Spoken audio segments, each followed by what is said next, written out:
Hello mga moms! Bagong lahat!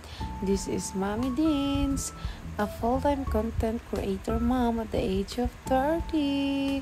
At ayun nga mga maring, mga mi. Ang video na to is sobrang tagal na.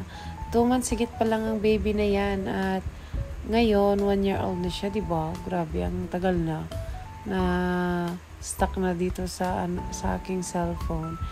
Kesa naman masayang, 'di ba? I-voice over na lang natin para may upload tayo para memories na rin mga maring. At first time pala ng baby namin na mamasyal sa aming bayan, sa Rosario, ayan.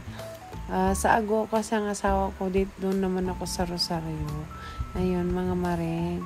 At ang baby na yan, ang sobrang taba-ching-ching pa niya that time. Alam niyo mga maring, mag-8 kilos na siya dyan. Nung 2 months higit pa lang siya dyan, mga mare. At sobrang happy namin, ayan. At healthy ang baby na yan. At for the go na kami at nag-aantay na kami na masasakyan. Alam niyo mga mare, grabe, ang hirap talagang pagsabayin yung pag-aalaga sa baby at sa pagkukontent. Alam niyo, at ganun din ang mga gawain sa bahay, ganyan.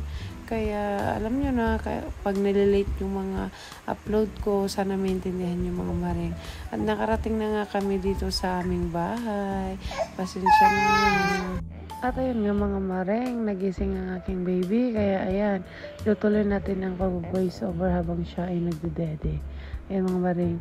At dahil naiwan namin ang kanyang rocking chair that time, kaya humiram na lang kami sa aking tita Ninang. Ayan. Buti na lang talaga meron silang ganyan dyan sa amin. Ayan nga, at ang baby day, yun lang. Bye-bye.